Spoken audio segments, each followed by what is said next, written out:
Assalamualaikum warahmatullahi wabarakatuh. Perkenalkan, nama saya Makbul Samarjasa dengan NIM J1A1201318, Fakultas Kesehatan Masyarakat Universitas Halluoleo. Pada kesempatan hari ini saya akan membahas tentang salah satu penyakit yang ada di lingkungan sekitar saya. Salah satu penyakit yang akan saya angkat yaitu influenza. Sebelum kita melangkah lebih jauh, kita harus mengerti dulu apa itu influenza. Flu atau influenza merupakan penyakit yang disebabkan oleh virus RNA yang menginfeksi saluran pernapasan manusia, hewan, maupun burung, dan lain-lain. Virus influenza adalah virus yang mudah menular dari penderita ke orang lain, terutamanya jika terinfeksi bersin atau batuk. Virus influenza bisa berbentuk memanjang, bulat, atau bisa juga tidak beraturan. Gejala yang sering terjadi pada influenza tersebut seperti tubuh terasa nyeri, tubuh menggigil atau panas dingin, pusing, sakit kepala, wajah terlihat merah, fisik terlihat lemah, mual, dan muntah. Di sini untuk menentukan prioritas, saya memilih mahasiswa. Kenapa? Karena saya memilih mahasiswa karena menurut saya mahasiswa akan lebih gampang terpapar oleh flu tersebut dikarenakan banyak aktivitas di luar rumah dan berinteraksi langsung orang lain di luar yang kita tidak tahu apakah dia sakit atau sehat. Oleh karena itu, ada beberapa faktor yang memicu terpaparnya penyakit influenza. Yang pertama yaitu perubahan cuaca. Kebanyakan orang mungkin lebih mudah terserang flu ketika musim hujan ketimbang musim panas. Hal ini karena virus penyebab flu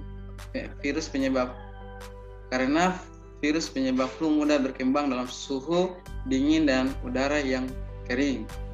Yang kedua yaitu kurangnya tidur.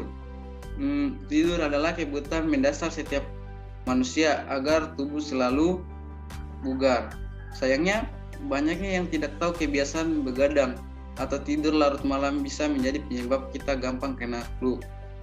Kebiasaan buruk satu ini lama-lama akan berdampak pada kesehatan secara menyeluruh, terutama sistem kekebalan tubuh. Akibatnya, kemampuan sistem imun untuk melawan kuman akan melemah sehingga kita lebih rentan terinfeksi virus influenza. Hal tersebut dapat bertambah buruk jika pada saat itu cuaca sedang buruk dan kita juga lagi stres. Yang ketiga yaitu kurangnya minum. Sebagian besar tubuh kita tersusun dari air. Sayangnya banyak orang yang tidak menyadari bahwa kurangnya minum bisa jadi salah satu faktor risiko penyebab tertularnya virus influenza. Di samping itu, ketika tubuh kurang cairan atau dehidrasi, fungsi dan kerja organ tubuh akan terganggu. Akibatnya kita bisa jadi salah satu faktor risiko penyebab tertularnya virus influenza. Di samping itu juga, asupan cairan yang cukup juga membantu menjaga mulut, hidung, dan tenggorokan kita tetap lembab.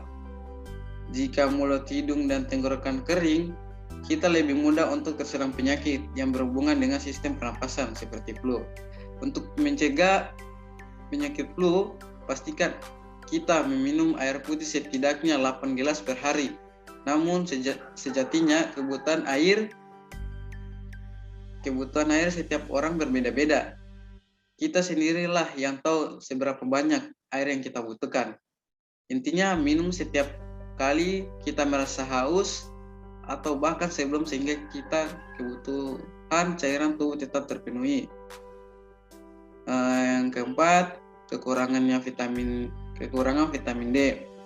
Kekurangan vitamin D ternyata juga bisa jadi salah satu faktor resiko penyebab flu.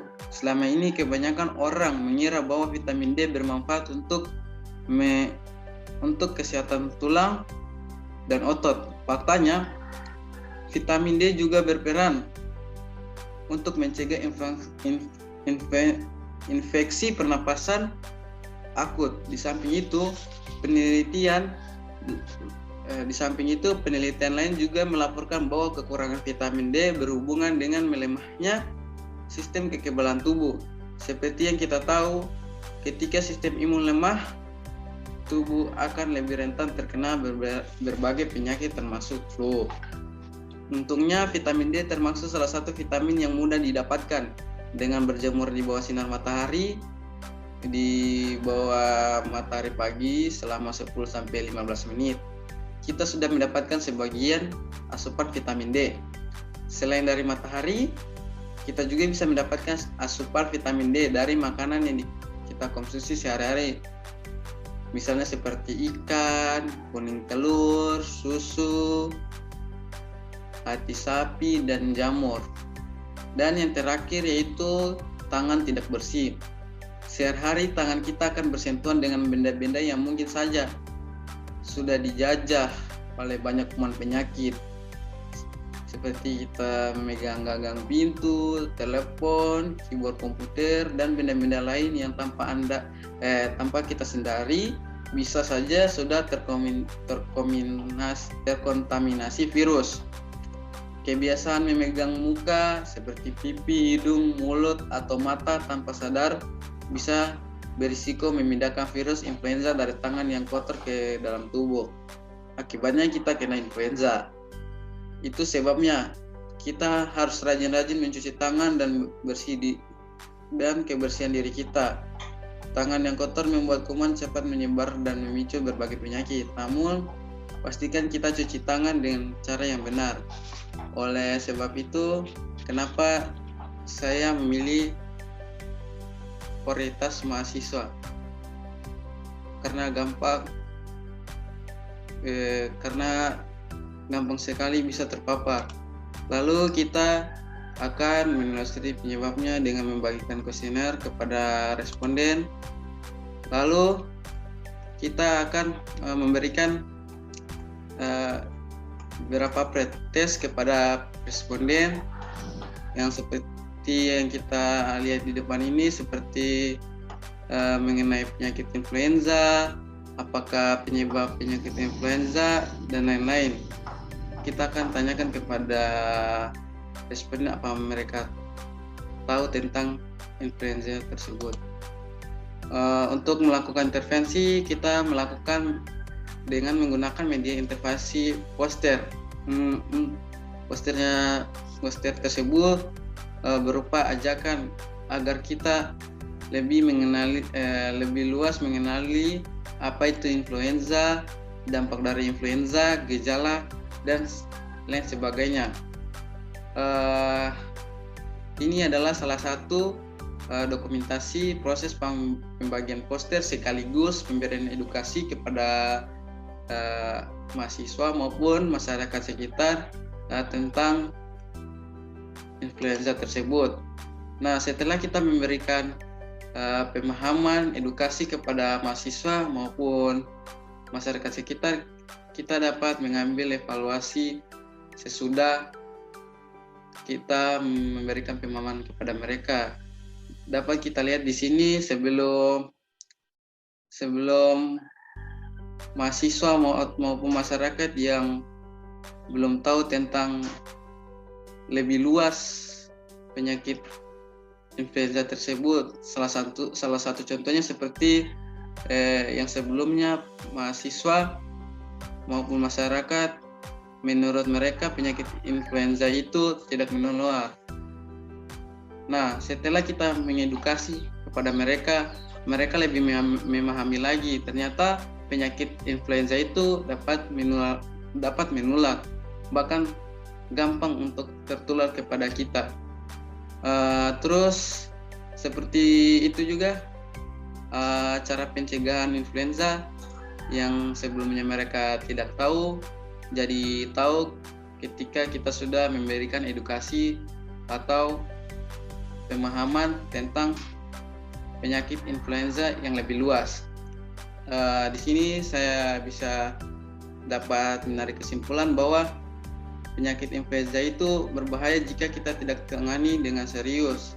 Yang jadi khawatirnya itu dapat memicu komplikasi. Yang dikhawatirkan dari komplikasi penyakit influenza adalah timbulnya infeksi sekunder seperti pneumonia, radang paru-paru, sindrom Reye, miositis, dan gangguan saraf pusat. Selain itu, pengidap atau penderita penyakit kronis bisa menjadi lebih parah jika terkena penyakit influenza.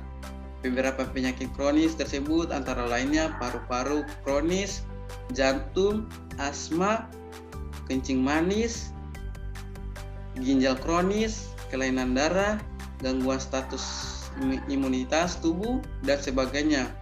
Nah, oleh sebab itu saya mempunyai beberapa tips pencegahan penyakit influenza agar kita terhindar dari paparan penyakit tersebut, seperti kita harus sering-sering cuci tangan, kemudian jauhkan tangan kita dari benda yang bukan milik kita, yang kita tidak tahu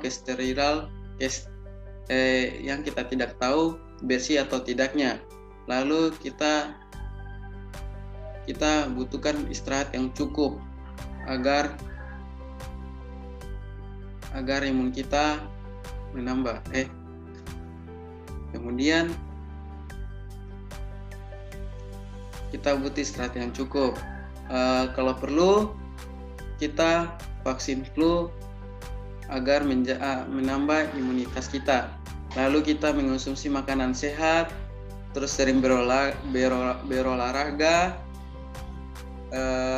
Kita juga harus jaga jarak dengan penderita penyakit tersebut, dan sebisa mungkin bagi laki-laki terutama untuk berhenti merokok agar mencegah penyakit influenza tersebut.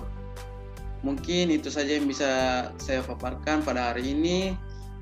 Kurang lebihnya mohon dimaafkan. Saya akhiri dengan wabillahi taufiq wal hidayah. Wassalamualaikum warahmatullahi wabarakatuh.